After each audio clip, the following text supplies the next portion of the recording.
This is Andy Purewal for Boxing Social in association with Betfred, and I'm delighted to be joined by Ekow Essuman over Zoom. Ekow, how are you doing?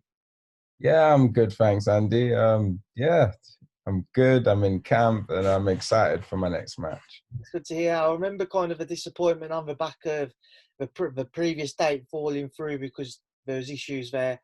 How relieved and excited are you though to be able to have a new date to work towards? Yeah, I'm relieved in the sense that obviously when the date fell through, I was thinking, well, when's the match going to be able to be reset? Is he injured to the point that I'll just have to wait for another match and whatnot? And obviously now that I've got a date, I'm just excited because I've been training towards it anyway. So at least I know I've got that date, the light at the end of the tunnel, and it's going to be match time soon. 12th of September's the new date. It's only a matter of a few weeks away. I take it you've kind of just stayed in camp throughout, so even though the previous one got delayed. Yeah, I just stayed in camp. The previous one got delayed.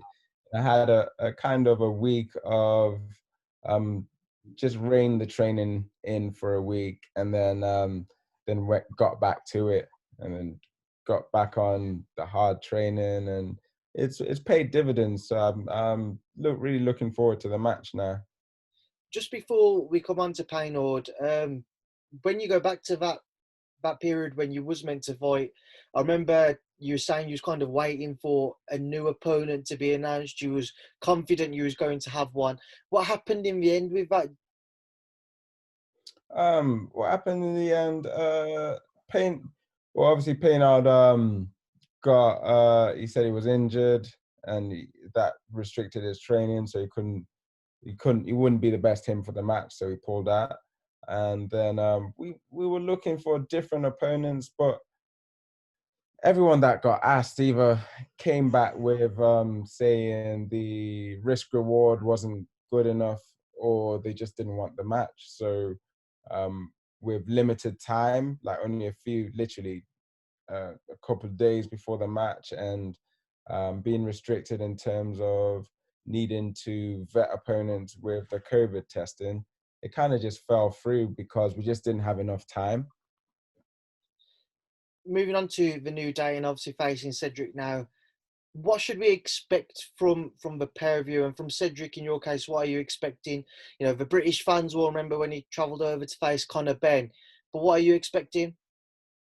Um, uh, because he's had an extension on the match, I'm expecting him to be the best Cedric that he can be because he's had this time to go away. He's probably tried to look up videos of me and tried to study whatever footage is out there. But yeah, he'll be the best him that he can be coming into this match. And I'm definitely going to be the best form of myself coming into this match. And I do believe he wouldn't have been able to see much of what I'm actually about.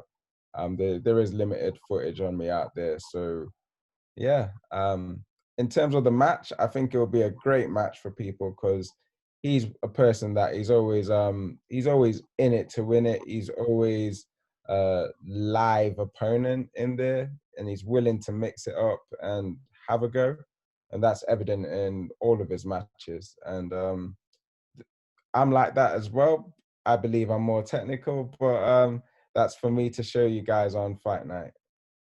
Echo, obviously, you know, boxing was postponed effectively for 5 or 6 months throughout lockdown and pandemic and what have you. It's returned, and we've seen some big shocks and some surprises, and then we've seen some terrific fights along the way. We've kind of a momentum building back up now. Do you feel the pressure at all to kind of make sure you make the most of the bout with Cedric and to impress? Well, the pressure was always going to be there anyway. I'm just glad for the opportunity to be able to show people my skill set. So, and I don't think of it as pressure. I just think of it as I'm excited to be able to do my thing. Obviously, to a wider audience and expose them to what I'm about. I was just how big of an opportunity is it for yourself to box on BT to get the opportunity again to reach out to newer fans and audiences? Yeah, it's a massive opportunity, and I can only say thanks to Frank Warren for putting me on. for getting me signed to the promotions and letting me show people what I'm about and show them why I'm called the Engine and what else I can do as well. As I mentioned earlier on, he's been in the ring with Conor Benn. Have you watched those fights, or did you watch those fights previously?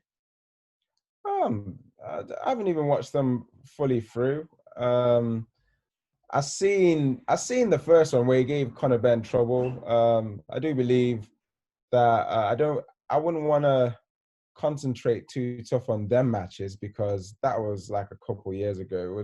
It was long enough ago to assume that number one, Conor Benn wouldn't fight the same now.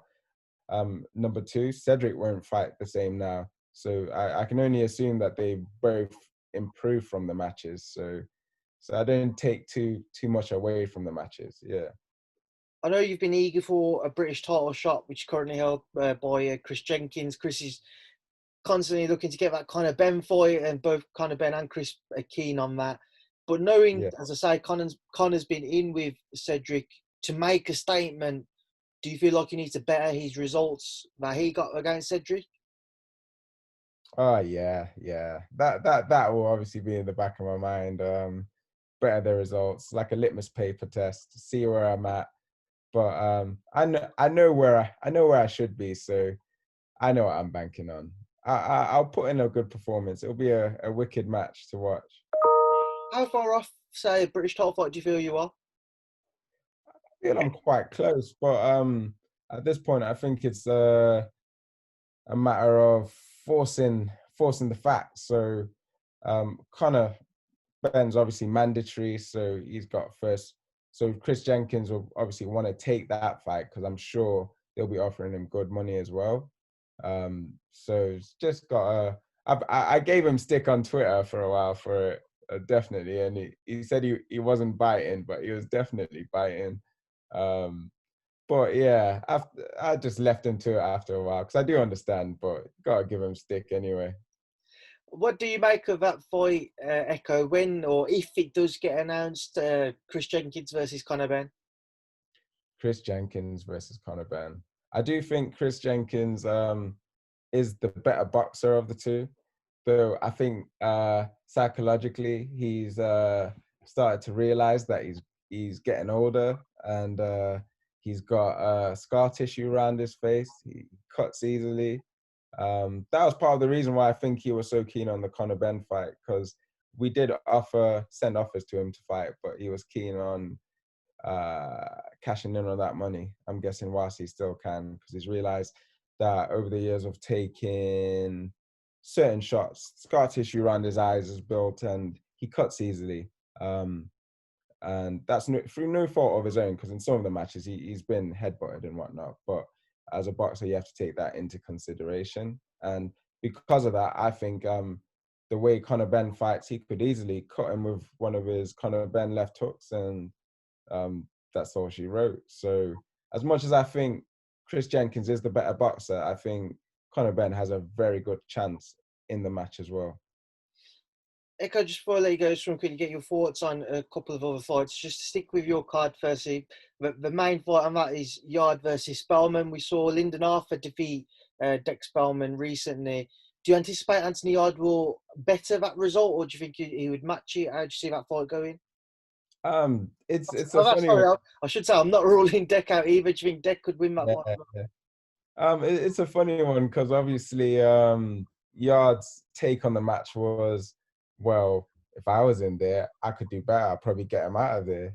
And then next thing you know, he's got the match. So now he's got to stick to his word. And it'll be a good match. But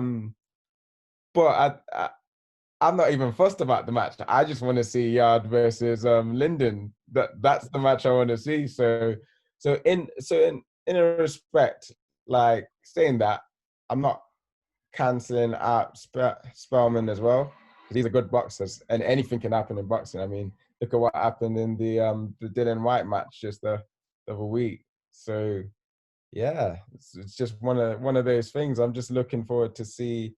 It would be nice to see how Yard does perform in his match against the same opponent. But Spellman, knowing what Yard said, he'll also be it'll give him a reason to box better. So yeah, it'll be good. That was something I was about to ask you about. You mentioned Dillian there. He was going to be my final question. We obviously saw a stunning 5th round stoppage victory from Alexander Povetkin in that fight. What did you make of their bout this past weekend, and obviously the stoppage victory itself? Oh, it was. I feel for Dylan.